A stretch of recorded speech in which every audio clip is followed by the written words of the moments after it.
Ayan, hallelujah. Purihin ang ating Diyos na buhay. At tunay nga na ah, tapat ang Diyos sa buhay natin. Isa na naman panibagong ah, araw pagtatapos ng linggo, ngayong araw ng Sabat, no? Binabati ko po lahat ng mga nakikinig sa atin ngayon sa FB, dito sa mga nasa Zoom, no? Sa magandang gabi po, umaga, hapon, kung anong oras man sa inyo, sa lahat ng mga kasama ng mga banal ating mga kapatid, no? Na nasa iisang iglesia ng Diyos pamamagitan ni Kristo. Isang pagbati po sa inyo ng isang ah, mapayapang Sabat. So, hallelujah.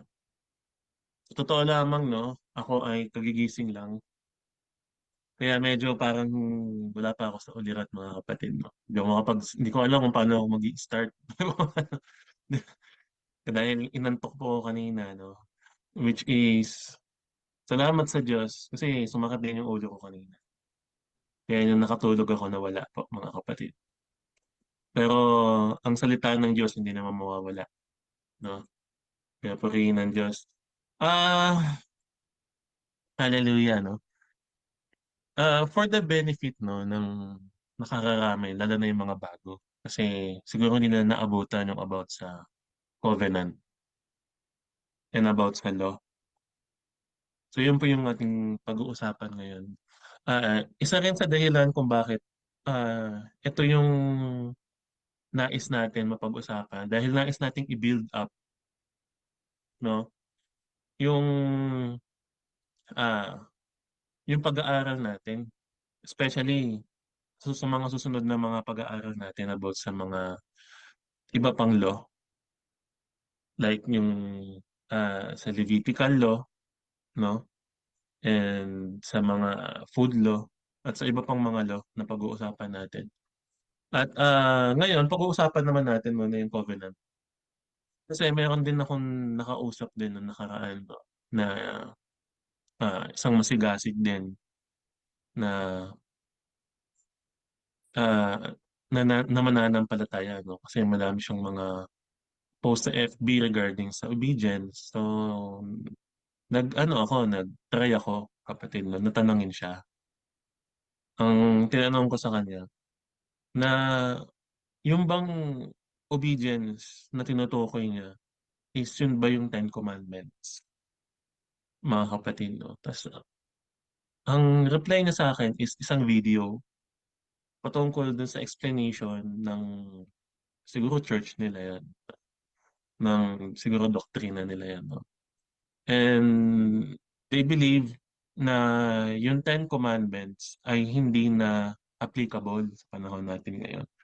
Kaya nagtataka ako, anong klase kayang obedience yung tinutukoy nila kung hindi naman dun sa Ten Commandments? Sa kanila, ah, ang dahil sa renewed covenant na, no, wala na yung Ten Commandments. Ang sinusunod na lang natin is yung law of Christ na tinutukoy nila, no?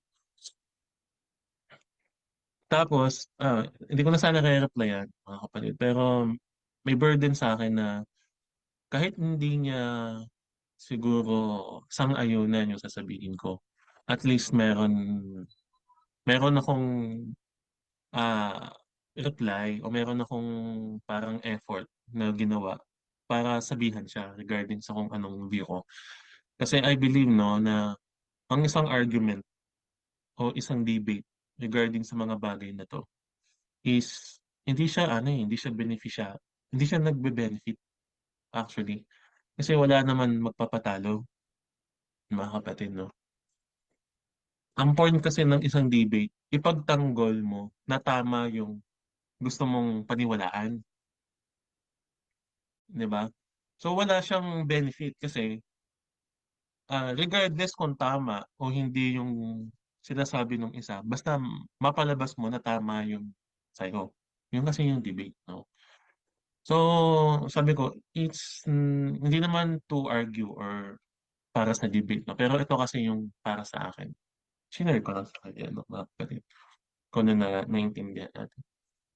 At yun ang gusto ko ding i-share, lalo na sa mga bago po na mga makakapakinig, no? At sa mga nakikinig din sa atin sa FB. Ngayon, ano man gusto nating i-share? Kasi napagkakamalan nila na pareho yung law at yung covenant. Magkaiba po ang kautusan, no? O 10 utos, sabihin na natin, no? Sa tipan,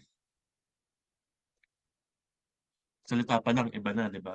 So, ibig sabihin, meron silang, hindi mo sila pwedeng pag-isahin dahil magkaibang bagay po yung tipan at yung kautusan, yung utos ng Diyos, yung Ten Commandments, no? Ten Commandments yung pinag-uusapan natin dito kasi ah, sa Ten Commandments lang umiikot, no? Yung mga remaining na mga utos ng Diyos. Like yung mga kapistahan, no? Dahil mamaya titingnan natin, no, kung bakit yung mga kapistahan na yan, privilege yan sa mga anak ng Diyos. At hindi yan talaga bahagi ng ng Ten Commandments. Ibig sabihin, kapag nagpipista ka, no, nagfi-feast ka, sumasali ka sa feast, tapos nilalabag mo yung Ten Commandments. Ibang usapan yun, no? Pag nilalabag mo yung Ten Commandments, hindi mo na nasusunod yung Ten Commandments. So parang yung feast natin is walang kabuluhan. So ganun yan, mga kapatid. So mamaya titingnan natin kung ano yung mga bagay na yun. So let us continue, no? Bakit natin nasabi na magkaiba yung covenant at yung law of God? First of all, uh, para malaman natin, no, madaming covenant sa kasulatan.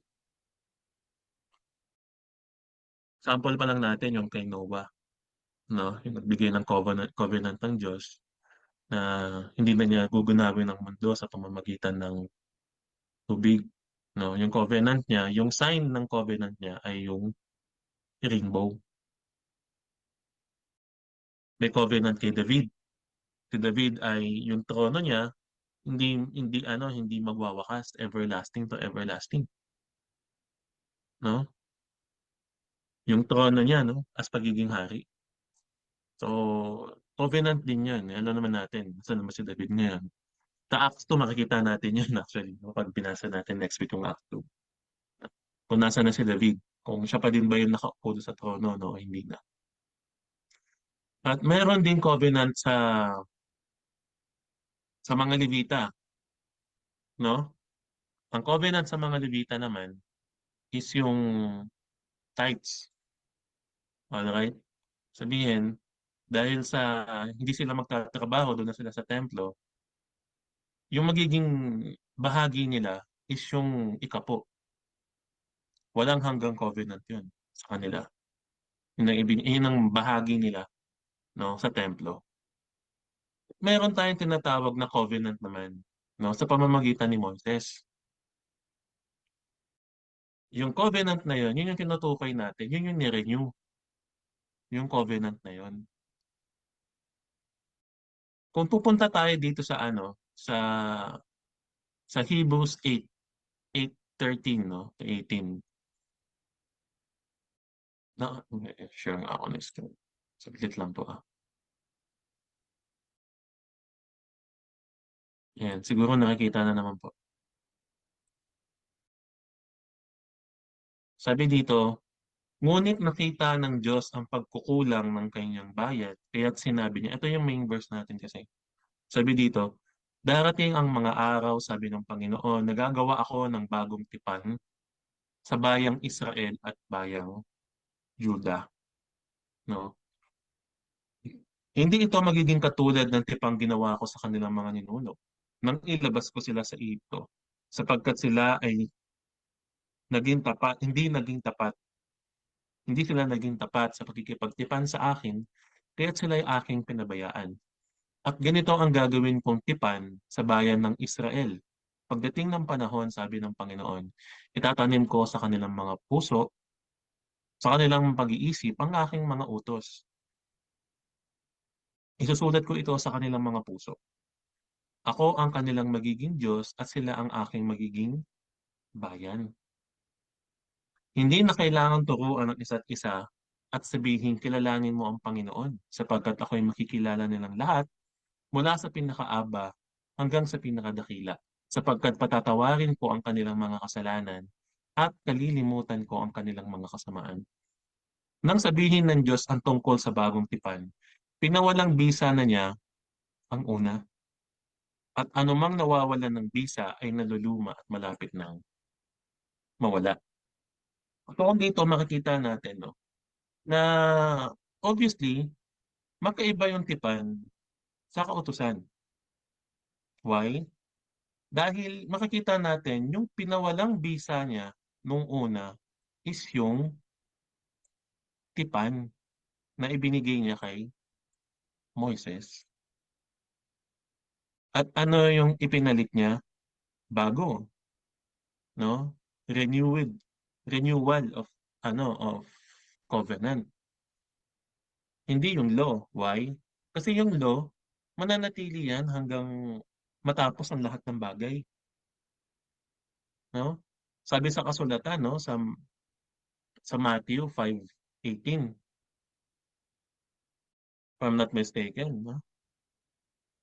Lilipas ang langit at ang lupa, ngunit ni kudlit o tuldok man sa kautusan ay hindi mawawala. So kung hindi naman pala mawawala ang kautusan, at kung yung lumang tipan na pinalitan, ano ang nangyari dun sa kautusan?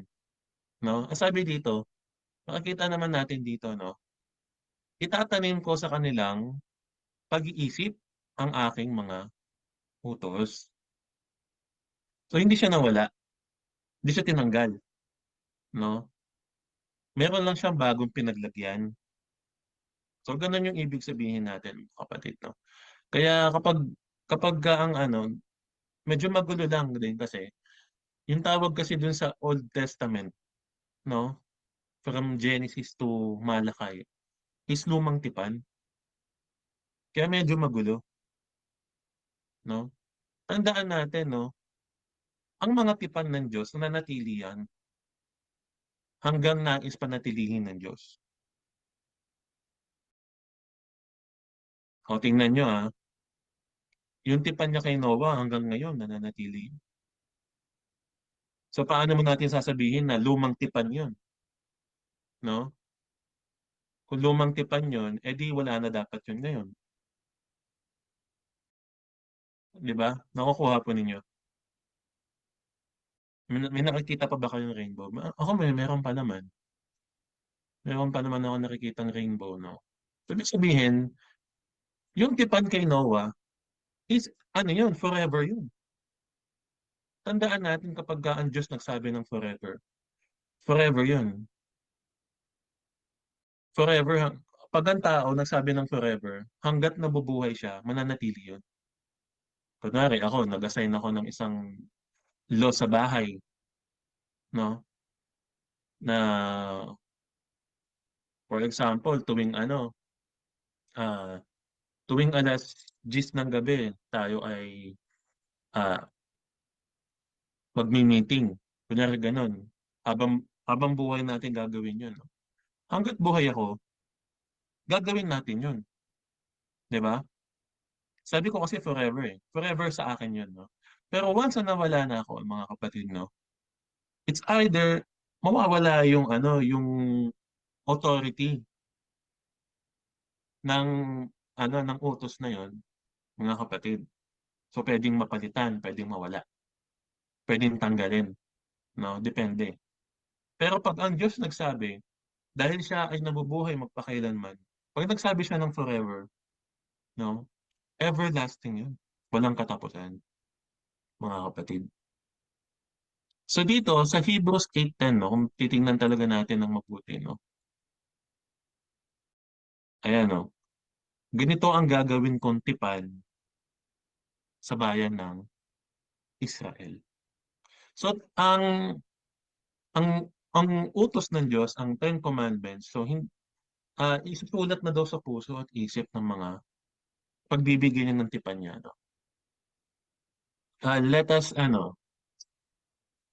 para mas maintindihan, no, gusto ko siyang bigyan ng example. Hmm. Ayan, eto sige. For example, ganito, no, mga kapatid. Ah, kunyari, tayo, tapos ang Diyos na makikipagtipan sa atin. Kunyari, i-ano natin, lagyan natin ng dialogue, di ba? Lagyan natin ng dialogue, no? Sasabihin ng Diyos, no, sa sa mga tao, no, sige ganito, no. Ah, ako ang inyong magiging Diyos. Makikipagtipan ako sa inyo. Ako inyong magiging Diyos at kayo'y aking magiging bayan. Pero sa tipan na to na ibibigay ko sa inyo, kailangan ganito yung gawin ninyo. Sundin niyo tong 10 utos ko. Alright, no? So, ibig sabihin yung tipan is about doon sa pagkakaroon ng relasyon as Diyos at sa tao, no? Pero yung terms ng tipan na yon is kailangan nilang sundin yung 10 utos. Ito pa example, no? For example kasi, meron naka-aksidente. Bino natin naka-aksidente. Nakabangga. Yan. Nakabangga ng, kunyari, nabangga yung kotse ko. Kunyari, habang nasa kalsada, no? So, ako naagrabyado ako. Di ba? Naagrabyado ako. At yung nakabangga is dapat na magbayad dun sa o makulong kasi damage to properties yun, no? Tapos kung iba pang mga kaso niya regarding do sa batas, nakainom pa yata siya, no? Iba pang kaso din yun, no? So madami siyang kaso kakaharapin, no? Pero nagkaroon kami ng kasunduan. Nagkaroon kami ng kasunduan na hindi na siya makukulong, pero kailangan niyang magbayad sa akin ng danyos. So yung danyos na yun, dahil sa hindi niya kayang bayaran ng isang buo, kada buwan siya maghuhulog sa akin ng danyos na yun. So habang naghuhulog siya sa akin na yun, no? Sabihin, hindi siya makukulong. Maghuhulog lang siya sa akin ng ng mga danyos na kailangan ko, no? So yun ang terms ng namin, ng kasunduan namin. Pag nilabag niya yun, ipapakulong ko na siya kasi nilabag niya yung kasunduan namin. So same thing, no, sa ating Diyos. Nung siya ay nagbigay ng tipan sa tao, nagbigay siya ng utos niya. Nagbigay siya ng law niya. Ito, loko. Sundin niyo tong loko, no? Bilang bahagi ng tipan natin. Kaya sinasabi dito mga kapatid, no? Ngunit nakita ng Diyos ang pagkukulang ng kanyang bayan. Bakit? Dahil bagamat sila'y may tipan, palagi nila kasi yung sinusuway. Palagi nila yung, kumbaga, palagi sila nagkakasala. Tandaan natin ano ba yung kasalanan. According sa kasulatan, no, ito ang kasalanan. Tingnan natin. 1 John 3:4. Ang bawat nagkakasala ay lumalabag sa kautusan ng Diyos sapagkat ang kasalanan ay paglabag sa kautusan. So sa palagi nilang pagkakasala, no, sa kautusan ng Diyos, palagi nilang ngayong ah nabubroke yung tipan ng Diyos. Palagi nilang sinisira hanggang sa kanilang pinabayaan na ang tipan. Kaya nga sabi dito, no, ah ayan, sa may sinabi niya, patatawarin. Ayan, nasabi dito, no, hindi ito katulad ng tipang ginawa ko sa kanilang mga ninuno nang ilabas ko sila sa Ehipto, sapagkat hindi sila naging tapat sa pagkikipagtipan sa akin, kaya't sila ay aking pinabayaan. No? Which is true. Why? Kasi sinabi din sa ano niya eh. Sinabi rin niya sa salita niya eh. Ganito ang sinabi niya.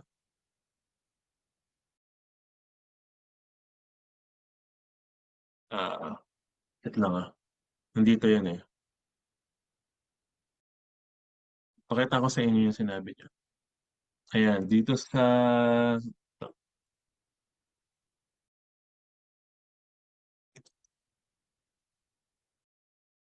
Ito sabi niya, no? Ang lumabag sa utos mo'y lubos mong itatakwil. Ang kanilang panliling lang ay wala ring sasapitin, no? Sa mga awit 119, 118. So, ibig sabihin, no, yung mga nagtatakwil sa kautosan ng Diyos, is itatakwil din ng Diyos. So, ganun yung nangyari doon sa Israel. Pero dahil tapat ang Diyos, no, at siya ay mapagmahal na Diyos, tapat ang Diyos sa mga ninuno ni ng Israel, no, na sila Abraham, Jacob, no, at Isaac, is gumawa siya ng panibagong kasunduan, ng panibagong tipan. Ito na yung tipan na meron tayo ngayon. Alright, no? Tandaan natin, no, ang kautusan ng Diyos, iba dun sa tipan.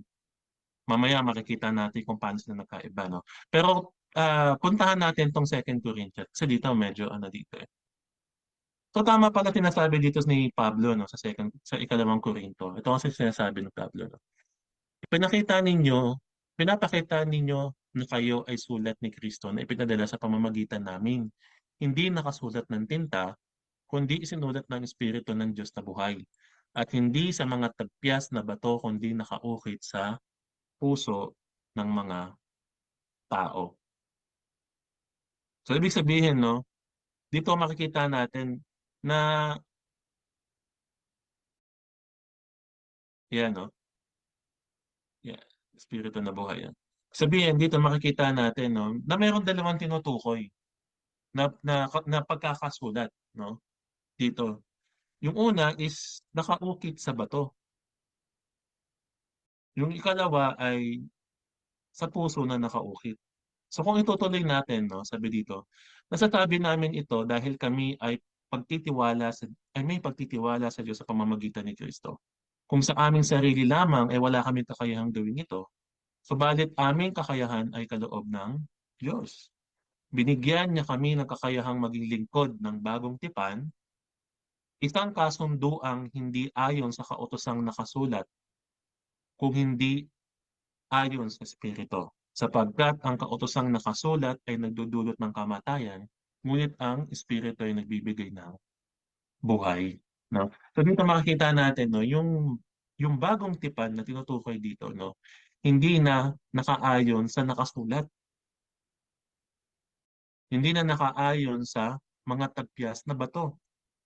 Kung hindi ito ay nakaukit na sa puso ng mga tao, ang kautosang ito ay ayon na sa Espiritu, spiritual na yung kautosan sa bagong tipan.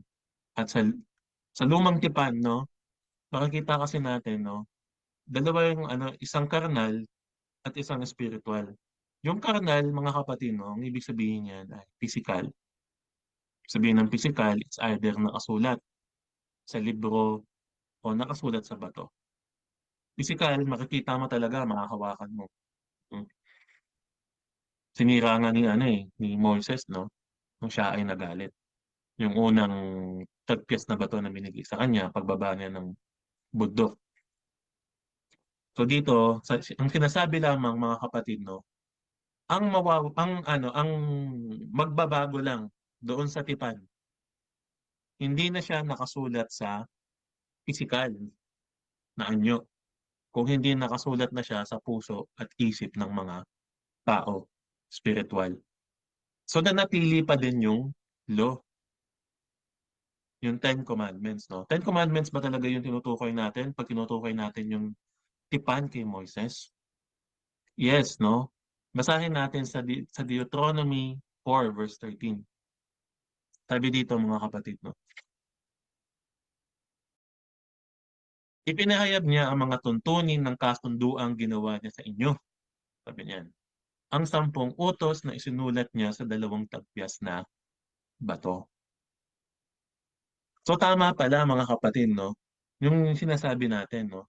Na ang tipan ng Diyos ay nakasulat no sa 10 commandment, sa 2 tagpias na bato, which is yung 10 commandments. Alright, no?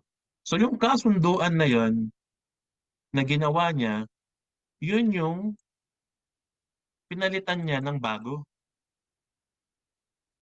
Yung kasunduan na 'to. At sa pagpapalit niya ng bagong ano, kasunduan, yung 10 utos na isinulat niya sa dalawang tagpes na bato, isusulat niya ngayon sa puso at isip ng tao. Actually, ng Israel pa din naman eh. Kaya nga ang sa akin, no, hindi siya talaga new, kung hindi renewed. Ibig sabihin ng renewed, no, same pa din, no? Same pa din, same ng parties, ang Diyos, Israel. Same ng terms, which is yung law, 'di ba? Magkaiba nga lang ng mediator. Yung luma, si Moises, yung bago, si Yahusha, no? Kaya siya tinawag niya rin yun. Sabi-sabihin, no, yung luma lumilipas, ito yung bago na darating. Actually, dumating na sa panahon natin. Sa panahon pa lang ng mga apostol, nandiyan na yun eh. No, yung bagong tipan. Pero yung law, ayun pa din, yung terms. No? So mananatili talaga ang law, mga kapatid, no? Forever. Tama yung sinasabi ni Yahushua. No? So sabi dito, no? Kaya pala kung makikita natin din, no?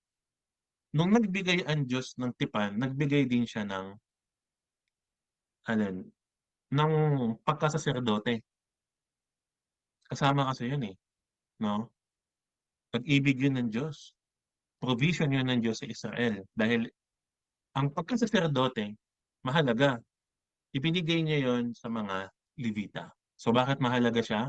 Kasi every time na mabubroken ng Israel yung kanilang tipan sa Diyos, mayroong saserdote na magbabalik sa kanila doon sa tipan na yon. Ibig sabihin, yung mga saserdote na yon, hindi ko alam kung naiintindihan ng iba yung saserdote. Ibig sabihin nun, yung pari, no? Mga pagkapunong pari, mga pari.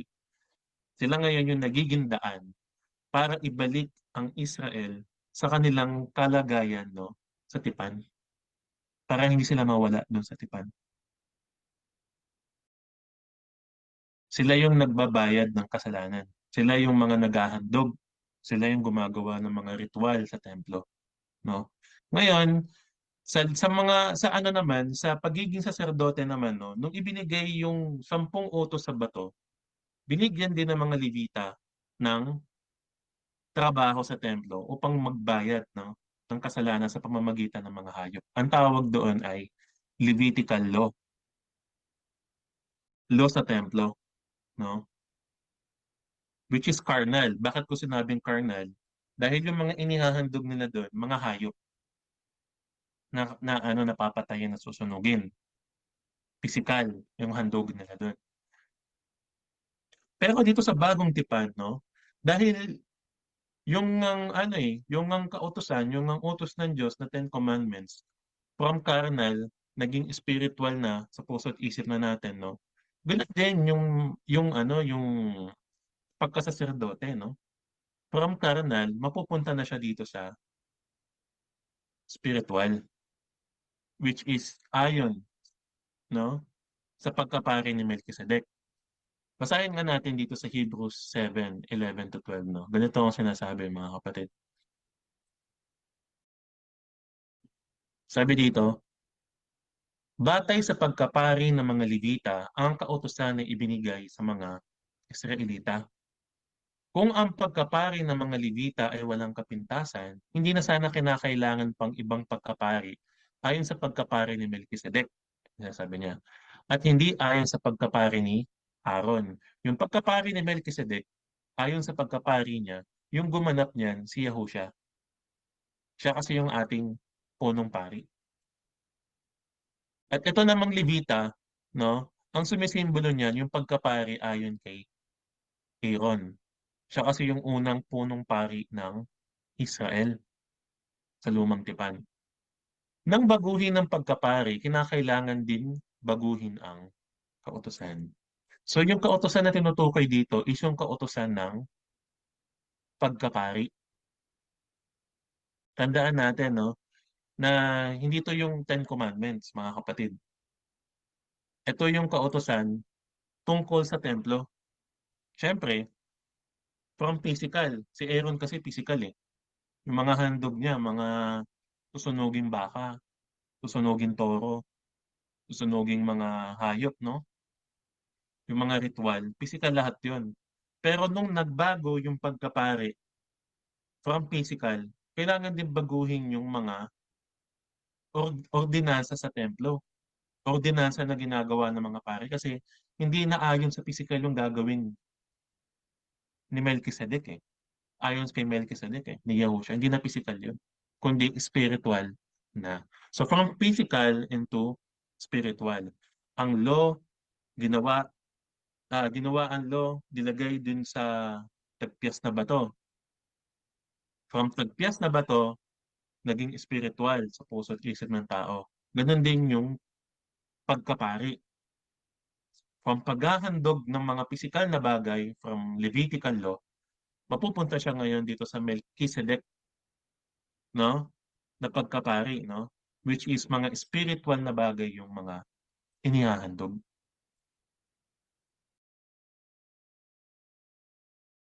So, ibig sabihin, no? Sa parehong law, sa parehong kalagayan, no? From physical to spiritual, meron pa din namang pagkapunong pari. Meron pa rin pagkasaserdote. Hindi naman talaga nawala ang pagkasaserdote. Napalitan lang ng namumuno. Dati Levita, ngayon si Yahusha na. Alright.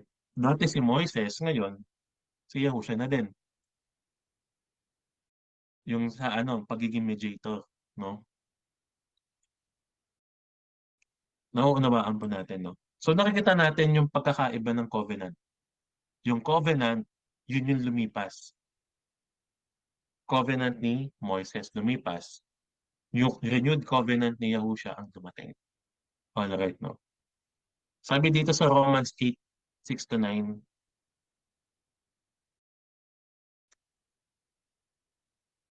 sabi dyan, no? Ang pagsunod sa hilig ng laman ay naghahatid sa kamatayan. Ngunit ang pagsunod sa Espiritu ay nagdudulot ng buhay at kapayapaan. So dito, meron siyang tinutukoy na dalawa. Yung isa, patungkol sa laman, o physical, o karnal. Yung isa, patungo dun sa spiritual. No? Kaya nga kapag itinutuon ng tao ang kanyang pag-iisip sa mga hilig ng laman, siya ay nagiging kaaway ng Diyos. Bakit kaya? Sapagkat hindi siya nagpapasakop sa batas ng Diyos. Sabihin, yung laman pala against do sa Ten Commandments. No? Yun yung batas ng Diyos. Wala namang ibang batas ng Diyos. Hindi naman iba ang batas ni Kristo sa batas ng Diyos.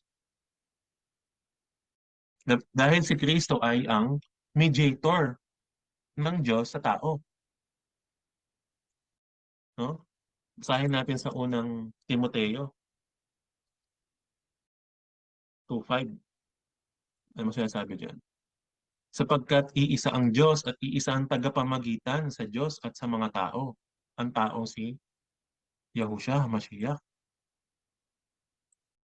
From the word na tagapamagitan, no, sabihin, pinaparating niya on behalf of God yung mga utos niya, mga utos ng Diyos.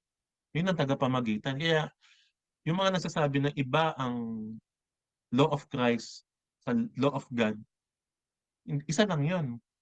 Dahil yung law of Christ is nagmula yun sa law of God.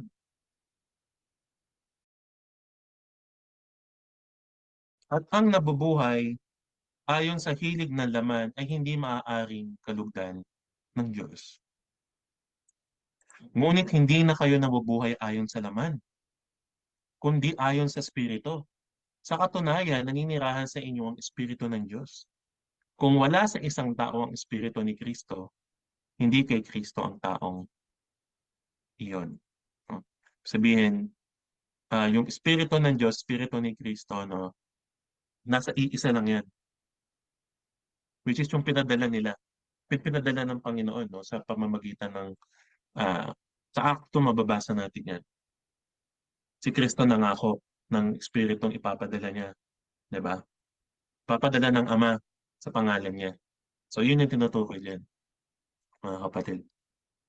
So, dito, sabi dito, no, magkaiba ang karnal sa spiritual. So, tayo, mga kapatid, no, ay sumusunod tayo sa kautosang ayon sa Espiritu. So, ano ba yung kautosan na yun? Ano ba yung sinasabi dito, no? Basahin natin sa Romans 7:14 to 25. So, magbabasa lang pala tayo, magbabasa ngayon, no? Tignan natin sinasabi ni Pablo dito. Alam nating ang kautusan ay spiritual, no? Sa bagong tipan, ang kautusan ng Diyos spiritual na dahil nga sinulat na sa puso't isip natin eh, no? Ngunit ako'y makalaman at alipin ng kasalanan. Hindi ko maunawaan ang aking sarili sapagkat hindi ko ginagawa ang gusto ko, sa halip ay kinasusuklaman ko na siya na ang siya kong ginagawa. Ngayon, kung ginagawa ko ang hindi ko gusto, nangangahulugang sumasang-ayon ako na mabuti nga ang kautusan. No? Sabi niya, no, na mabuti ang kautusan. Kung gayon, hindi na ako ang may kagagawan iyon, kundi ang kasalanan na naninirahan sa akin. Alam kong walang mabuting bagay na naninirahan sa aking katawan na makalaman. May kakayahan akong naisin ang mabuti, ngunit hindi ko lamang ito magawa. Sapagkat hindi ko ginagawa ang mabuting gusto ko, ang masamang hindi ko gusto ang siya kong ginagawa. Kung ang ginagawa ko ay hindi ko nais, hindi na ako ang gumagawa nito, kundi ang kasalanan na naninirahan sa akin. Ito ang natuklasan ko. Kapag nais kong gumawa ng mabuti, ang masama ay malapit sa akin. Sa kaibuturan ng aking puso, ako'y nalulugod sa kautusan ng Diyos. No? Sa 10 utos, siya do'y nalulugod. Ngunit may ibang kapangyarihan sa mga bahagi ng aking katawan na salungat sa tuntunin ng aking isip. Binibihag ako ng kapangyarihang ito sa kasalanan na naninirahan sa aking katawan. Kay saklap ng aking kalagayan. Sino ang magliligtas sa akin mula sa katawang ito, nagdadala sa akin ng kamatayan? Bakit kaya nagdadala sa kanya ng kamatayan, no? Yung kanyang pagsalungat sa kautusan ng Diyos. Bakit kaya? Wala nang iba pa kundi ang Diyos sa pamamagitan ni Jesucristo, Yahushua, na ating Panginoon. Salamat sa Kanya. Ito yung last, no? Ito nga ang kalagayan ko. Sa pamamagitan ng aking isip, pinaglilingkuran ko ang kautusan ng Diyos. Ngunit sa pamamagitan ng aking katawang makalaman, ay pinaglilingkuran ko ang tuntunin ng kasalanan, no? Kung babasahin natin sa English tong ano, hindi ko lang alam kung parehas. Dito sa ano na lang, mas mababa. Doon sa dulo, no? Sabi niya doon, kaya nga tunay kong ipinaglilingkod ang aking isip sa kautusan ng Diyos. Datapwat ang laman ay sa kautusan ng kasalanan, no? Ano ba yung kautusan ng kasalanan? Tandaan niyo, sinasabi niya dito, no, mga kapatid, no, na sa kanyang pagsalungat daw sa kautusan ng Diyos, yung isip niya kasi gustong sumunod, eh. Pero yung katawan niya mismo is dahil siya ay nasa makalaman daw, hindi niya nagagawa yung mga pagsunod na nais niya. Bagkus yung mga hindi niya gusto yung nagagawa niya. No? At inaamin niya na kailangan niya ng kaligtasan sa bagay na yun. No? Bakit kaya? Dahil siya rin ang nagsabi, mga kapatid, no? Yan. Siya rin ang nagsabi dito sa Romans 6:23. Sapagkat ang kabayaran ng kasalanan ay kamatayan, datapot ang kaloob ng na walang bayad ng Diyos ay buhay na walang hanggan kay Kristo Yahushua na ating Panginoon. So kailangan pala niyang maligtas sa kamatayan na yun dahil sa kanyang ginagawa. No? So dito, tumutukoy siya ng dalawang uri ng pagsunod. Una, yung pagsunod niya sa kautusan ng Diyos which is yung spiritual. At yung isa naman, yung pagsunod niya sa laman, which is yung paglabag niya sa utos ng Diyos na nagli-lead sa kanya sa kautusan ng kasalanan. Ito yung kautusan ng kasalanan, no? Kung sino ang nagkasala, mamamatay. Spiritually, no? Hindi naman si Pablo namatay kaagad nung sinasabi na yan eh, nung nagkasala siya. Dumating kasi yung ano, yung bagong tipan, yung favor dumating na rin, no? Kaya sila, yung mga parusa natin, no, spiritually na din. Spiritual na din, no, yung mga parusa. Dati kasi, no, babatuhin ka, physical kasi, carnal eh, no, yung mga judgment, no, pag nilabag mo ganyan, no. Sabi dito sa ano, alam ko sa John yun eh.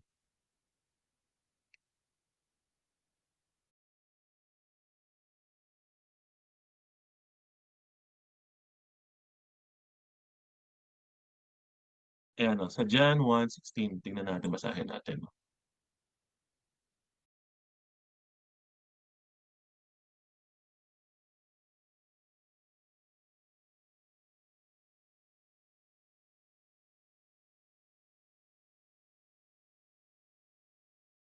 Ayan, no, sabi dito sa 17, sapagkat ibinigay sa pamamagitan ni Moses ang kautusan, ang biyaya at ang katotohanan ay nagsidating sa pamamagitan ni Yahushua HaMashiach. Sabi sabihin, no, nung dumating si Kristo, yung biyaya, sabihin, yung grasya ng Diyos, favor, no, is dumating din sa tao. Kaya nga sa panahon natin ngayon, hindi na natin ina-apply yung mga, ano, yung mga kaparusahan dati under the law of Moses, no? Kasi nga, we are under, nasa ilalim na tayo ng tipan ni Kristo, eh, sa bagong tipan, which is the same law, Ten Commandments, pero spiritual na yon. So same din sa kaparusahan, no? It's more on spiritually, yung application sa atin, no? Pero sa bansa natin dito, mga kapatid, no, may a-apply pa rin natin yung physical. Alam ko meron naman din eh, no? For example, pag pumatay ka, makukulong. So yung ano, yung yung principle ng law, nasa atin pa din, nasa mga bansa pa din, no? Pag nagnakaw ka, ikukulong ka pa din naman. May mga kaparusahan pa din, no? Kapag nag-commit ka ng adultery, pwede mo pa din ipakulong. Meron pa rin ano, no? Pero sa spiritual natin, no, yung kabayaran nun is kamatayan, which is to lead us into second death. So tuloy natin mga kapatid, no. Kaya pala sinasabi ng Panginoon dito sa Mateo 15, Mateo 5, no, verse 17, na sabi niya dito, huwag niyong isipin na ako'y naparito upang sirain ng kautusan o ang mga propeta. Ako'y naparito hindi upang sirain, kundi upang ganapin. Hindi naman siya talaga naparito upang sirain ng kautusan, eh, no? At ang mga propeta. Naparito siya upang magbigay ng bagong tipan. Alam ko mababasa natin yan dito sa ano, sa ano, Malakay. Tingnan natin nga.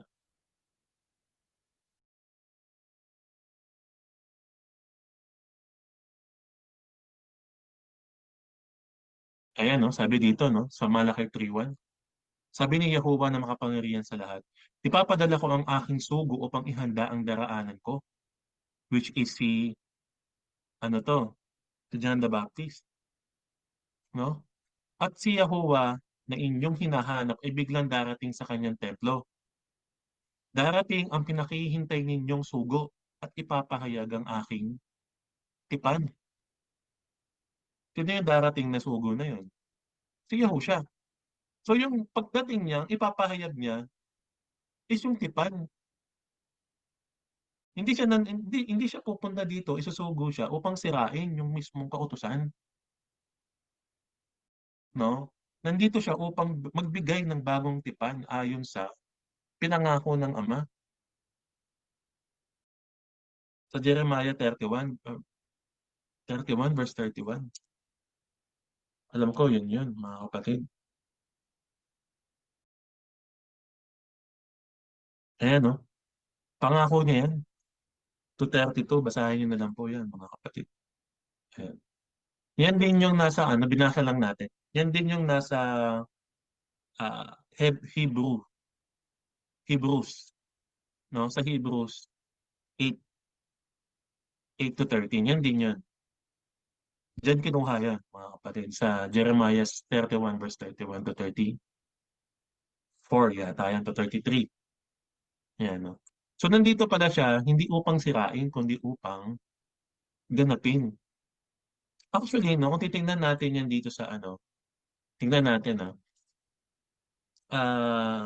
Matthew 15, not 5, 17, interlinear. Tingnan natin kung ano yung ibig sabihin niya dyan.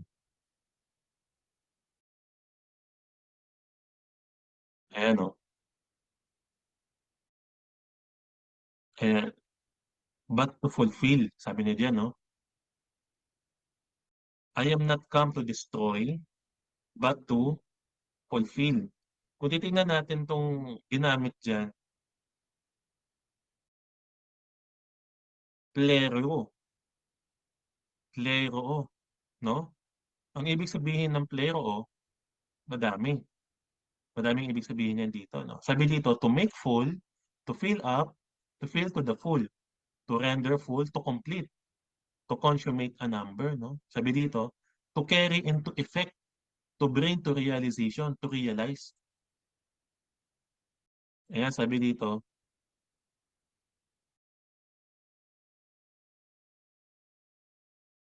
ayan, no? Fully preach, to perfect, to supply. Sabihin, napareto siya, hindi, kasi iba yung sinira eh, sa to fulfill. Yung plero kasi, one of its meaning is to fully preach. Ibig sabihin ng to fully preach, to bring to realization. Ibig sabihin, upang iparealize sa tao kung paano isusundin yung kautusan. To preach, to fulfill, no? Magkaiba yung fulfill sa destroy. Kasi yung iba, magkapareho yun. Yung rendering nila, no? Kapag sinabing na fulfill na, hindi na natin susundin kasi finulfill na eh. No? Pero hindi natin makuha yung sense kung bakit niya itinuturo yung kautusan kung i-demolish din pala later on. No? Hindi ba dapat hindi na niya tinuturo yung about sa kautusan? Kasi dito, no, on the next verses, kung babasahin natin dito sa Mateo 5:21 to 30, basahin natin.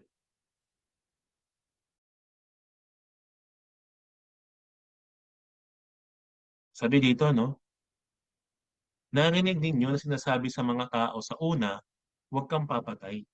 At ang sino mang pumatay ay mapapasapanganib sa kahatulan, no? So dito, tinuturo niya about sa murder, which is yung according sa kautusan ay ika-anim na utos, no? Murder. At dito naman, sa 27, itinuturo niya naman yung about sa pangangalunya, which is ika-pito, adultery, no? Isipin mo na lang, bakit niya pa ito sinabi kung hindi naman pala yan magiging applicable na? Sabi niya dito, no, kung dati, physical, papatayin mo, no? I-paraphrase ko na lang kasi medyo mahaba. So ngayon, by your heart, pag napuot ka sa iyong kapatid, is minurder mo na siya sa puso mo. You already committed murder. Ayan, no?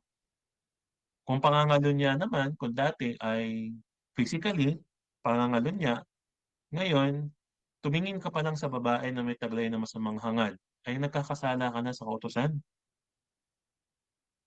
no? Sabihin, yung realization na ganun pala yung ibig sabihin ng kautusan kapag nasa kaisipan, no, ng Diyos. Kasi under the ano the law of Moses, no, yung binigay kay Moses yung kautusan, yung pagkakaunawa ng tao is physical lang, no, yung pagka nangalun niya ka, pag tinignan mo okay lang, tingin lang naman hangga't wala kang ginagawa, no, hangga't wala kang ginagawang masama doon sa babae, okay lang, titigan mo lang ng titigan, no. Same ano hindi lang naman sa babae yan, sa lalaki din, no. Pero dito, no, sinasabi dito ni Kristo, no, yung pagtuturo niya about do sa pangangalo niya na ikapitong utos, no, pag tinignan mo ng may kahalayan ang isang tao, nangangalun niya na tayo sa ating mga puso. So we are in under the teachings of Christ. Yun ang kanyang pagtuturo regarding sa pangangalo niya.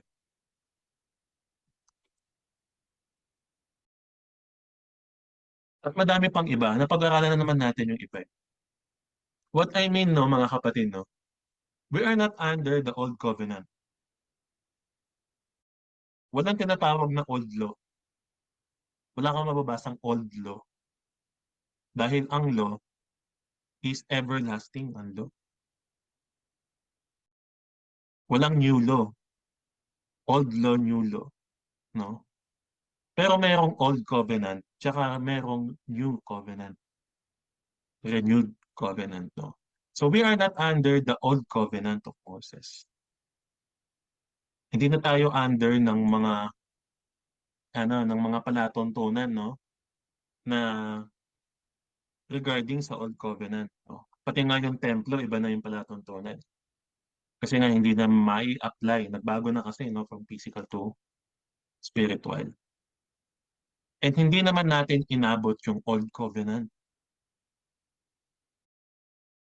Ang inabot natin yung renewed covenant, which is yung itinuturo ng mga apostol. Yun ang renewed covenant. Pero, no, yung law, ganun pa din. Kaya nga tayo nandito ngayon, nagsasabit tayo, mga kapatid. Ito sinabi ni Apostol Pablo, no? Si Apostol Pablo yung sumulat kanina ng ng binasa natin about sa 2 Corinthians na sila ang mga ministro ng bagong tipan, no? Ito ang sinasabi niya sa Romans 3:31. Tayo natin. Pinapawalang saysay ba namin ang kautusan dahil sa pananampalatayang ito? Hinding-hindi. Sa halip pinapagtibay pa nga namin ito, no? Purihin ng Diyos, di ba? So, by the faith na meron tayo kay Kristo, hindi natin pinapawalang saysay ang kautusan. Kung hindi pinapagtibay pa natin, no, sa pamamagitan ng bagong tipan. Why? Kasi ngayon, nasa espiritu na eh. Spiritual na yung aplikasyon, mga kapatid. So let's continue, no? And we are not under the law of sin and death. Hindi na tayo nasa ilalim ng kautusan ng kasalanan. Ano ba yung kautusan ng kasalanan? Binasa na natin kanina, Romans 6:23. No, ang kabayaran ng kasalanan ay kamatayan. Anong nakalagay dito sa Romans 7:25, no? Sabi niya dito, no? Wala nang iba pa kundi ang Diyos sa pamamagitan ni Yahushua HaMashiach na ating Panginoon. Salamat sa Kanya, no? Yung kautusan ng Diyos ang ating pinaglilingkuran na kasi tayo ay meron ng banal na espiritu. Spiritual na tayo, mga kapatid. Yung pagsunod natin sa Diyos, which is yung nagbibigay sa atin ng buhay. Hindi na natin pinaglilingkuran yung sarili natin, which is nasa tuntunin, no, ng kasalanan o paglabag sa kautusan, mga kapatid. Sa Romans 8:2, ganito ang sinasabi. Sa pamamagitan ng kautusan ng Espiritong nagbibigay buhay, dahil sa pakikiisa natin kay Yahushua HaMashiach, pinalaya na ako mula sa kautusan ng kasalanan at kamatayan. So pinalaya na tayo doon sa mga pagsuway natin sa kautusan. Pinalaya na tayo doon sa kasalanan, which is yung kabayaran ay kamatayan.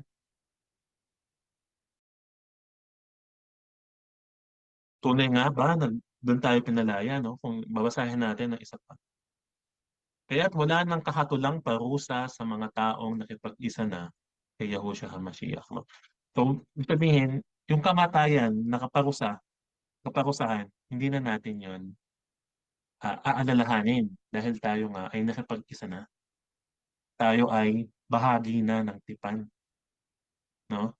At ang sinusunod na natin yung kautusan na spiritual, which is itinuturo ni Kristo. Yun din naman yung Ten Commandments din naman.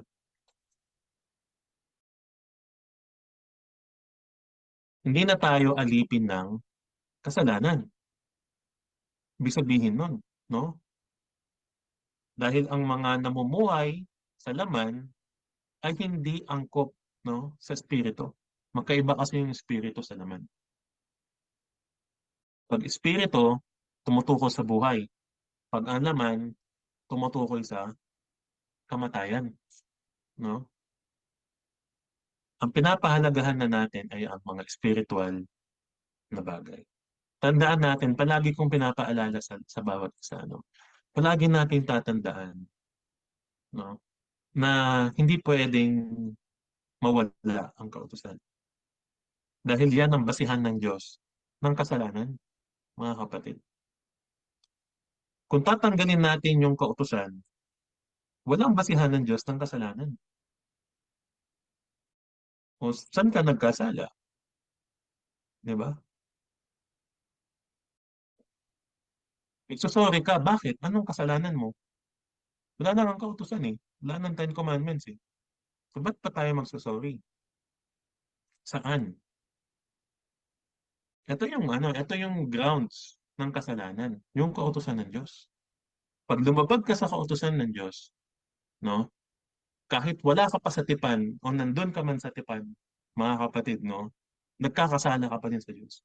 What more kung wala ka pa doon sa tipan, no? Kung hindi mo alam ang kautusan ng Diyos, anong pag-asa?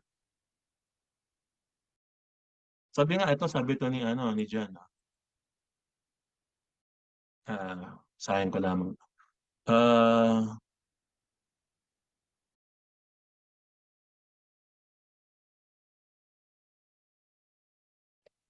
ito,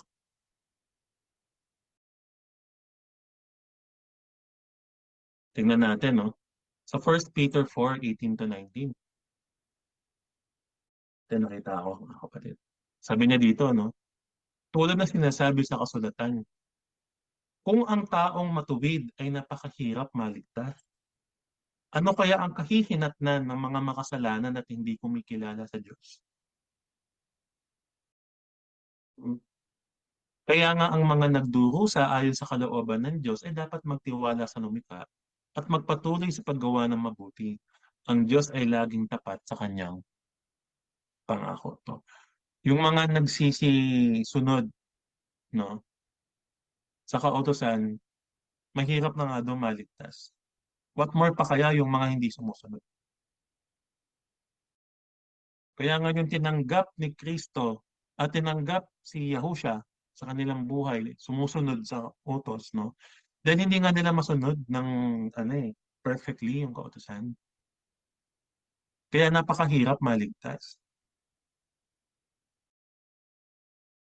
So nung tinanggap nila si Yahusha, na natanggap nila yung grasya, sila ay nag-repent, no? First John 1:9, sila ay nagbalik loob sa Diyos, no? Sa pamamagitan ni Yahusha. Sila ngayon ay in-empower ng Diyos sa pamamagitan ng Holy Spirit na makasunod na sa kautusan, no? Hindi ibig sabihin na tinanggap na nila si Yahusha, magiging free sila na magkasala na magkasala o labagin na labagin ng kautusan ng Diyos. So let us continue, no? Kaya nga ang Panginoon, sabi ko nga, no, nakaraan na pag-usapan natin, di ba?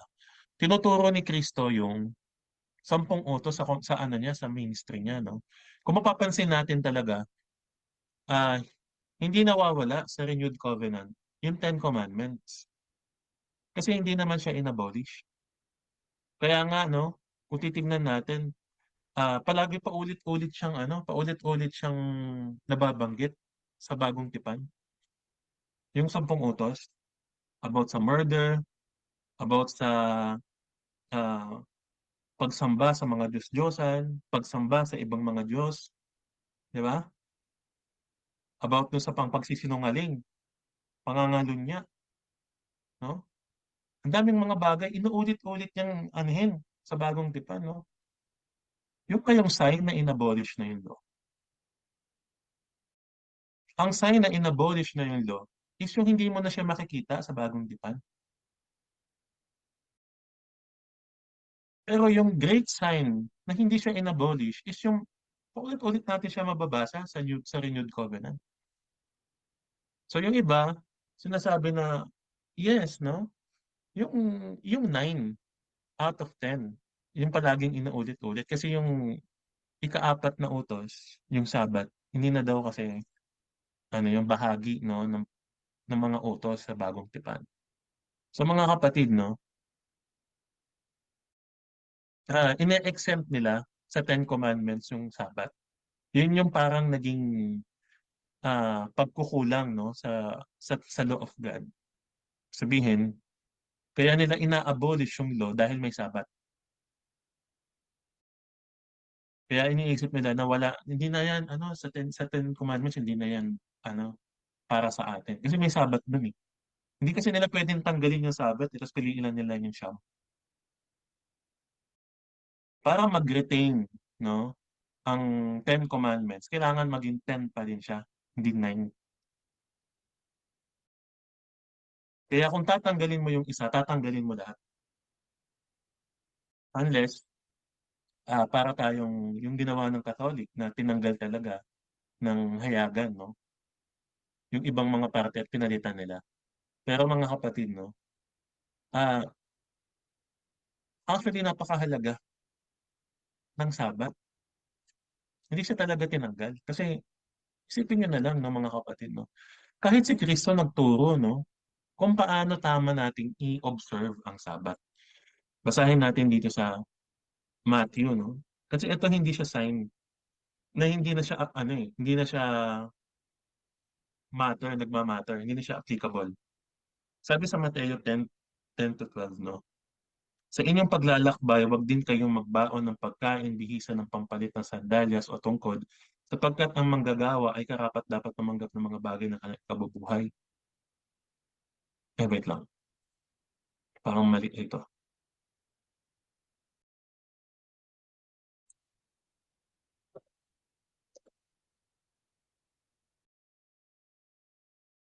12 pala.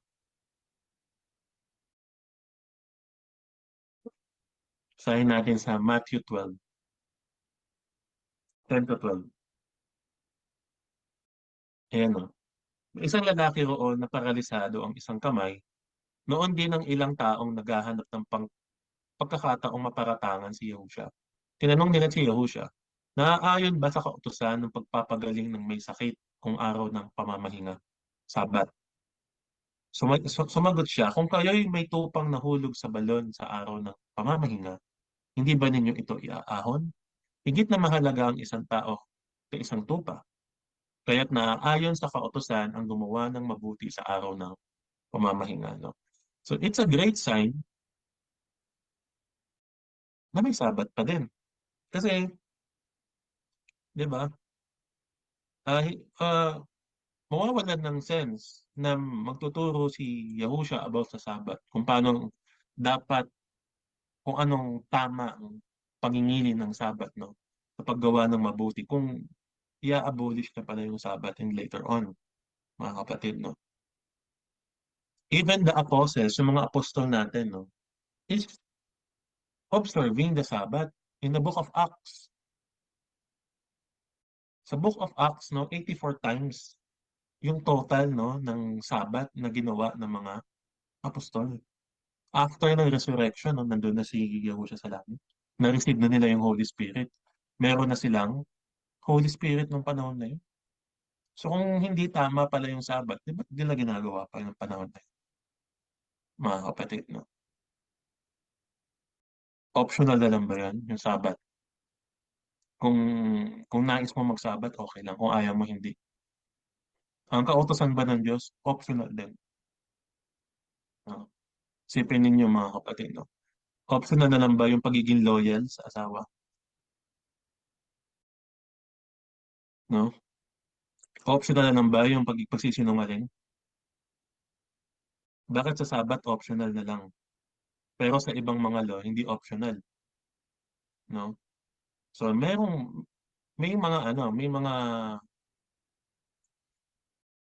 mga pag-iisip tayo, no, na parang may mali, no?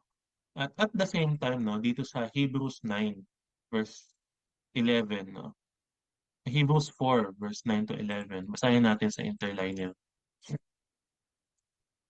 Sabi dito mga kapatid, no, there remaineth therefore a rest to the people of God, no? Yung rest na tinutukoy dito is sa batismo, na ang ibig sabihin ng sa batismo ay Sabat.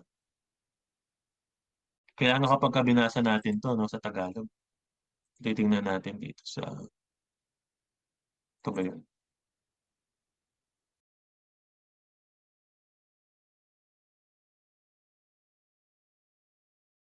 Sa 8. 8 ba yun? Ganun.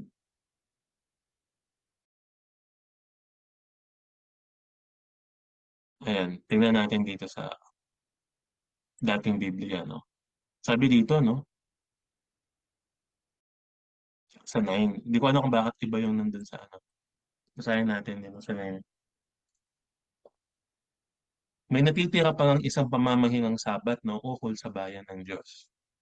Kaya't magsikap nga tayo ng pagpasok sa kapahingahan iyon upang wag marapa ang sinuman ayon sa halimbawa ng pagsuway, no? It doesn't make sense, no, to say this kung wala ng Sabat.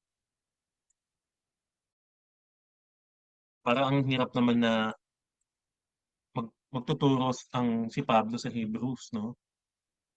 I believe si Pablo yung sumulat niyan. Si Pablo sa Hebrews nang about sa Sabat kung wala ng Sabat, mga kapatid, no? So, ang kasulatan, nagtuturo pa rin ng Sabat. Hindi lang nila siguro makita dahil ah, yung mindset nila nakaset na wala na kasing Sabat. Why? Because uh, of the Sunday service. Dahil ah, sa mga kautusan, no, regarding sa Sunday, mga kapatid, no. And if you believe, no, na ang Sabat ay Sunday, uh, direct na natin sinasalangsang ang kautusan nun, mga kapatid. Dahil ang Sabat ay ikapitong araw, hindi unang araw. And if we say na okay lang naman na hindi na magsabat, sinasalangsang pa din natin yung kautusan. Kasi sabi dito, binasa natin, no, magsikap nga tayo sa pagpasok sa kapahingahang yaon upang wag makapa ang sinuman ayon sa halimbawa ng pagsuway. So sinusuway pa rin natin yung kautusan kung hindi naman natin pinapasok yung araw ng pamamahinga, mga kapatid, no? So nagtuturo pa rin ng kapahingahan, araw ng kapahingahan ng kasulatan. At tayo bilang bayan ng Diyos, hmm, hallelujah, no? Iba kasi nagsasabi hindi daw tayo bahagi ng Israel. Pero bahagi tayo ng Israel, mga kapatid, no? Basahin nyo na lang po dito, no? Idagdag nyo na lang po dito sa notes nyo yung Romans 11:13 to 24. About yan sa ah, about yan sa ating pagdudugtong, no, sa mga Gentile doon sa Israel, grafting in Israel, grafting in ng isang ligaw na punong olibo doon sa punong olibo ng Israel, mga kapatid, no? So idinugtong ang mga Gentile sa Israel. At dito, may sinabi dito, no, mga kapatid, na ah, na bahagi, no? Basahin natin dito sa, ayan, dito sa 18, no? Sabi niya dito, no? Huwag kang magmalaki sa mga sangang pinutol. Alalahanin mong hindi ikaw ang bumubuhay sa mga ugat. Ang mga ugat ang bumubuhay sa iyo. So, ibig sabihin, mga kapatid, no, tayong mga naidugtong sa puno ng Israel, sa puno ng olibo, ay tandaan natin na ang ugat ng punong olibo ang bumubuhay sa atin. So, hindi mag-a-adjust, no, ang Israel sa atin. Tayo ang papasok doon sa tipan. So, walang patago ang Diyos sa atin na magmamalaki tayo sa Diyos, no, na buti nga pinasok ko yung tipan, no. Hindi natin pwedeng sabihin na gano'n, no, sapagkat ito ay dakilang kagandahang loob ng Diyos kaya tayo na idugtong, no. At tayo ay, according sa Ephesians, no, hindi na tayo mga Gentile. Sabi niya, no, dati nating kalagayan ng pagiging isang hintil. So tayo, hindi na tayo mga Gentiles, no? Basahin niyo lamang sa Efeso 2:11 to 13. At palagi naman natin yan na pag-uusapan, no? So dito sa Efeso 2:19, no, kung naanuhin natin, i-jump na lang natin, no? Sabi dito, no, sa makatuwid, hindi na kayo mga dayuhan o taga-ibang bansa, kundi mga kababayan na ng mga hinirang ng Diyos at kabilang sa kanyang sambahayan. So it is important, no, na maunawaan natin tayo'y bahagi na ng sambahayan ng Diyos. Sinabing bahagi ng sambahayan, ang isang bayan, no, ang pinakamaliit, no, na bahagi ng isang bayan ay sambahayan, yung bahay, pamilya, family, no? So kapag parte ka ng pamilya, parte ka ngayon ng bayan ng Diyos, mga kapatid. At ang bayan ng Diyos ay ang Israel. Kasi doon siya nakipagtipan, sa Israel, eh. Kung gusto natin pumasok ng tipan, kailangan nating maidugtong doon sa Israel. Kasi sa Israel nagbigay ng tipan ng Diyos. Walang iba, no? At nung pagpasok natin doon, tayo ay hindi na mga Gentile, kung hindi mga kasamahan na ng mga hinirang ng Diyos. Kabilang na sa kanyang mga tao, no? Sa kanyang bayan, no? O mahalaga sa atin, no, na yung pagpasok natin sa bagong tipan is manatili tayo sa pagsunod sa kautusan. Kasi yun pa rin naman yung terms, sunulat lang sa ating puso at isip, no? So, ano namang difference? Ano namang kahalagahan, no, ng Sabat? Actually, no, sa lumang tipan, sa tipan kay Moises, no, ito ang sinasabi about do sa Sabat, no. Sabi dito, no, ipangingilin ito ng lahat ng inyong saling lahi bilang tanda ng tipan. Ito'y isang palatandaan ko sa bansang Israel at ito'y mananatili habang panahon, no? Sapagkat sa loob ng 6 na araw nilikha ko ang langit at ang lupa at nagpahinga ako sa ikapitong araw, no? So dito makikita natin, no, na yung pangingilin pala ng Sabat ay isang tanda ng tipan, sign. Ano ba ibig sabihin ng sign, mga kapatid, no? So kanina, sinabi natin yung about sa tipan kay Noah, no? Ibig sabihin, ang tipan kay Noah, hindi na niya gugunawin ang mundo sa pamamagitan ng tubig. At may sign na patuloy pa rin nangyayari yung tipan na yun, no? Ano yung sign niya nun? Rainbow. So hanggat may rainbow tayong nakikita, mananatili yung tipan ng Diyos na yun, yung about dun sa paggunaw sa tubig. So dito, mga kapatid, no, yung tipan ng Diyos, no, na 10 utos, no, may sign din. At yung sign na yun is yung Sabat. So ibig sabihin, no, Kapag ka ang isang bayan ay nagsasabat, yun yung sign na sila ay nasa loob ng tipan ng Diyos. Sa lumang tipan, ha? Lumang tipan pa lang to, no? So, same thing ng application yan doon sa renewed covenant. Kasi renewed lang naman yan, eh. Same lang naman din. Ten Commandments, sinulat sa bato, sinulat sa puso at isip ng tao.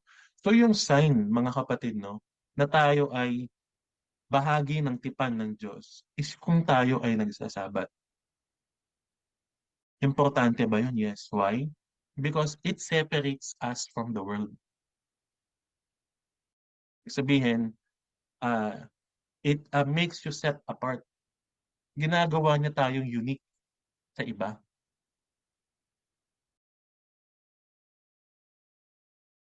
Naunawaan po ninyo.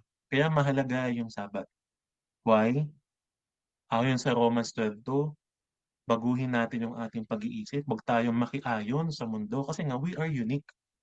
So ang sign na tayo ay nasa tipan is kung tayo ay pumapasok sa kapahingahan. No, kaya nga galit ang mundo eh, sa ano eh, sa Sabat eh. Bakit? Galit ka kapag ka merong, kunyari madami kayo tapos meron nang iiba, di ba? So parang mapapansin siya, bakit siya iiba? No, bakit iba siya, no? Ah, parang ang puputaktihin ng mga panghuhusga. Kasi iba siya eh, no? So paano ka naging iba sa mundo?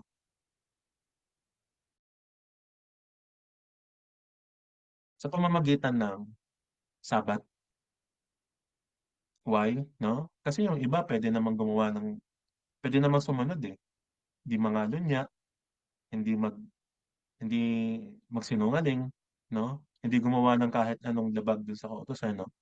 Pero, hindi, pwede silang hindi gumawa ng Sabat. So they are all the same into the world, no? Kaya ng mga Christian. Pero tayo, we are unique. Why? Because of the seventh day. Dahil sa ikapitong araw, mga kapatid. No? Kaya I encourage everyone no, na tayo ay dumalo sa ikapitong araw. Ito ang sabi ni Ezekiel no, sa Israelita. Sabi niya, no, ibinigay ko rin sa kanila ang tuntunin para sa araw ng pamamahinga para maalala nila na akong si Yahuwah ang nagpapabanal sa kanila. Ngunit maging sa ilang ay naghimaksik sila sa akin. Hindi sila sumunod o hindi nila sinunod ang aking mga tuntunin, ang kautusan kong dapat sundin upang mabuhay sila ay kanilang tinanggihan. Bagkus nilapastangan pa nila ang araw ng pamamahinga. At binalak ko na noong iparana sa kanila ang matinding galit ko para malipol na sila. Isipin mo, dati galit ang Diyos, no? Sa paglalapastangan ng araw ng pamamahinga. Tapos ngayon, hindi na siya galit. Isipin niyo na lang, no? Sabihin ba, nagbabago ang isip ng Diyos? Hindi. Kung galit siya noon, kung ayaw niya noon, ayaw din niya ngayon. No? And it is very necessary for us, no, na mga pinili ng Diyos, mga naidugtong na ah, maging bahagi no, ng araw ng pamamahinga. Kasi sabi dito sa Isaiah 56 verse 6 to 7, no, ito naman ang sabi ni Yahuwah sa mga dating dayuhan na ngayon kabilang nasa kanyang bayan. Sabihin, yung mga naidugtong sa kanyang bayan, no? Buong pusong naglilingkod sa kanya, sabi niya. Iginagalang ang araw ng pamamahinga at matapat na nag-iingat sa kanyang tipan. Yan. Dadalihin ko kayo sa banal na bundok at ipadarama ko sa inyo ang kagalakan sa aking templo. Malulugod ako sa inyong mga handog at ang aking tahanan ay tatawaging bahay dalangin ng lahat ng bansa. So kaya pala mga kapatid mo, na kahit tayo ay naidugtong, bahagi pa rin tayo ng paggalang o pangingilin ng araw ng pamamahinga. Dahil iniingatan natin ang bagong tipan ng Diyos sa atin. Actually sa atin, hindi siya bagong tipan. No? Kasi sa mga inabot yung lumang tipan, bagong tipan yan sa kanila. Nakuha nyo? Kunyari, kila Pablo, si Pablo, inabot niya yung lumang tipan eh, no? So yung pagdating ng bagong tipan, bago talaga sa kanila yon. Merong transition. Sa atin, wala naman tayong lumang tipan na pinasok, no? So yung nadatnan na natin is yung tipan sa pamamagitan ni Kristo na. Kaya mahirap sa atin, no, yung maunawaan yung lumang tipan. Kaya sa atin, no, nawawalang saysay yung lumang tipan. Hindi na natin pinag-aaralan. Ganun kasi yung iba, no? Lumang tipan na yan. Hindi natin dapat pag-aralan yan, no? Lumipas na yan, eh. Diba? Pero paano natin mauunawaan yung bagong tipan, no? If we didn't know yung lumang tipan. Kaya out of context lagi yung ano eh, yung dating kapag ka nagbabasa tayo kasi hindi natin naunawaan yung luma.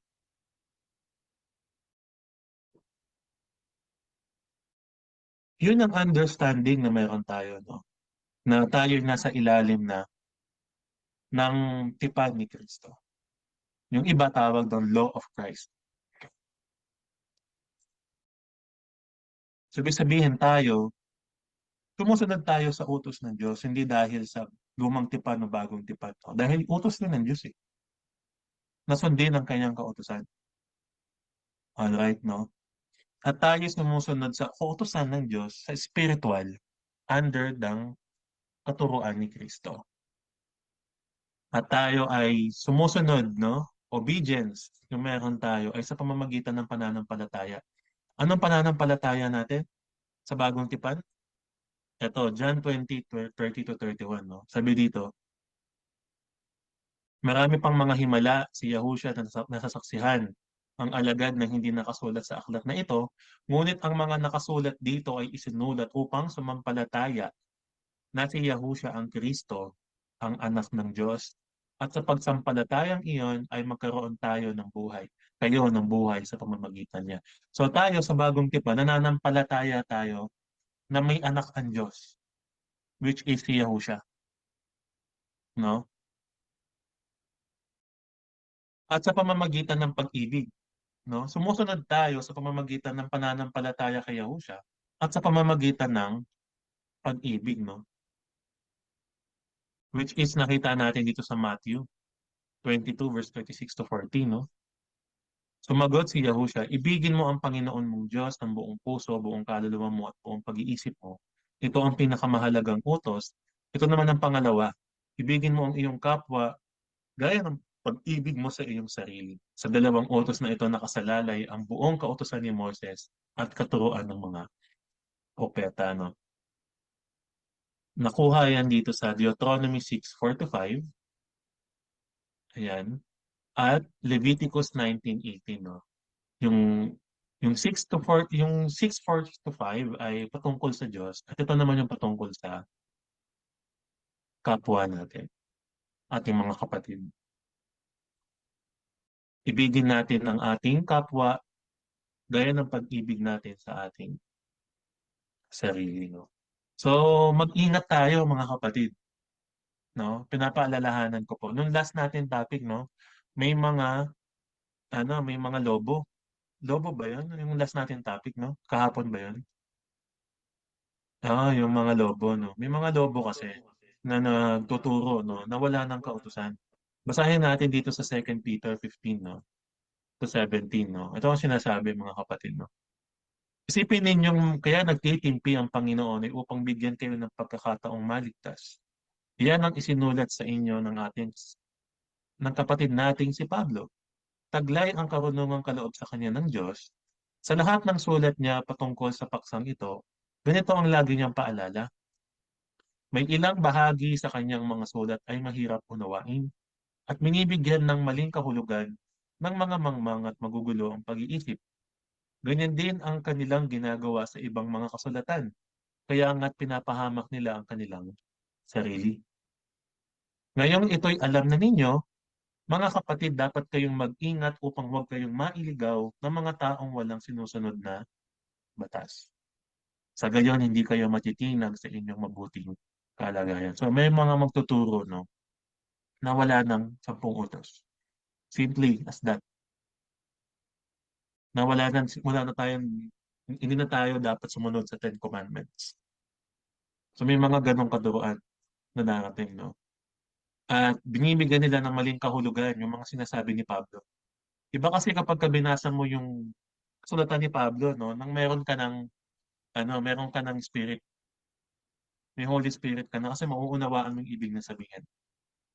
Pero kung ah kasasadyain natin na basahin, no, na wala pa tayong kaalaman about dun sa lumang tipan, ma-out of context natin yung salita ni Pablo, mga kapatid. Mahirap talaga ang unawain. Kaya kailangan natin talaga ng gabay sa pamamagitan ng Espiritu ng Diyos. At syempre, pagbabasa natin ng salita.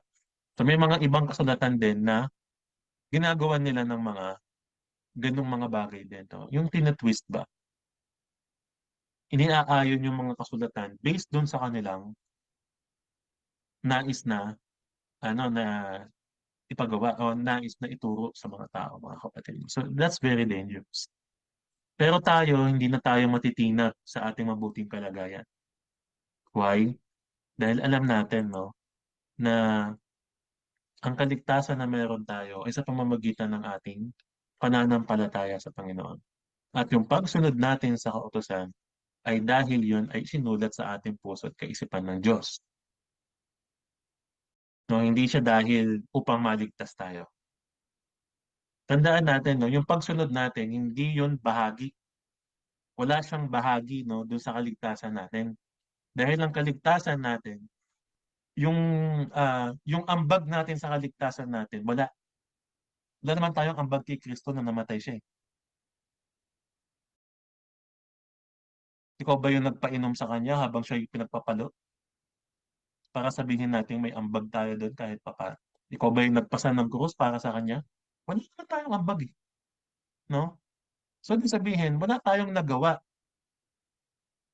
para doon sa kaligtasan na binigay niya sa atin. Dahil nga yun ay isang libreng bagay. Kaloob yun ng Diyos. Nung ibigay niya ang kanyang bugtong na anak. Through faith, no? Tayo ay binigyan ng kaligtasan. Pero, yung pagsaway natin sa kautusan, yun naman yung magiging dahilan upang tayo naman ay mawalan ng kaligtasan. Naging natin yung kaligtasan ng free. Pero yung pagkawala ng kaligtasan na yun, tayo na may gawa nun. No? Sa paanong paraan, no? Kung sasadyain natin na magkasala dito sa sabi dito sa Hebrews, no? 10:26. Tayo natin. Ito yung last ko na mga kapatid. Yan sabi dito, matapos nating malaman at tanggapin ang katotohanan at sadyain pa rin nating magkasala, wala nang handog na maiaalay para sa ikapapatawad ng ating mga kasalanan, no? Hindi lang wala na, no? Ano pa yung next dyan? Ang naghihintay na lamang sa atin ay kakilakilabot na paghuhukom at naglalagablab na apoy na tutupok sa mga kaaway ng Diyos. So tayo nagiging kaaway ng Diyos kung sinasadya nating magkasala at magkasala sa Kanya, mga kapatid, no? So yun pala yung kahalagahan ng pagsunod sa kautusan. Kung hindi natin susundin, magkakasala tayo at magkakasala na sasadyain natin, tayo ay mapaparusahan, no, sa paghuhukom, mga kapatid. Kaya ayun lamang po mga kapatid, no, purihin ang ating Diyos at binabalik ko na po sa ating MC. Hallelujah. Hallelujah tayo nanalangin. Aming Diyos na makapangyarihan sa lahat. Amang Yahuwah, Ama namin. Salamat po, Ama, sa gabing ito na kami po ay nakapag-aral muli ng iyong mga salita. Ama, salamat sa mga karunungan, sa mga kaalaman na ito. At hayaan mo nga ang mga anak mo ay pahalagahan ang tipan na iyong ibinigay sa amin. Sulat mo nga po ang iyong mga salita, ang iyong mga kautusan sa aming mga puso at kaisipan. At patuloy mo po kaming ah, gabayan sa pamamagitan ng iyong banal na Espiritu upang aming itong malakaran sa aming mga buhay. Salamat, Ama, at Sa pagkakaunawa po namin na ngayon, hayaan mo nga na, ah, mapairating ito sa mga hindi pa nakakaalam nito, mga kapatid, at ikaw nga po ang maluwalhati sa buhay ng iyong mga anak. Patuloy mo silang ingatan, Ama, patuloy mo silang samahan, at ilingap mo nga ang iyong mukha sa iyong mga anak, gayon na rin, ang iyong pabor ay ibigay mo sa bawat isa. Ibuhos mo nga po na gaya ng isang rumaragasang ilog ang iyong mga pagpapala sa bawat isa, at bigyan mo po kami ng kagalingan sa aming mga karamdaman, Ama. Panatilihin mo nga po, Ama, ang magandang kalusugan sa iyong mga anak, at gayon na rin, Ama, na sila ay maging source din ng pagpapala po sa iba. Turuan mo nga kami na makasunod sa iyo, at, mahalin ka ng higit sa lahat, at gayon na rin mahalin ang kapwa namin gaya ng pag-ibig namin sa aming mga sarili. Purihin ka, sambahin ka, at ikaw ang maluwalhati hanggang sa pagtatapos nitong Sabat, Ama. Hayaan mo nga na, kami ay manganlong sa iyong, kapayapaan na meron ka, at hayaan mo nga din, Ama, na, maitago kami sa lilim ng iyong mga pakpak, at, ilayo mo po ang bawat isa sa anumang kapahamakan ng pag-iingat mo, pag-ibig, kabanalan, kapayapaan ay sumabawat isa. At, ito ang aming samot dalangin, purihin ka, sambahin ka sa pamamagitan ng aming Panginoon, aming Hari na si Yahushua Mashiach. Amen. Amen.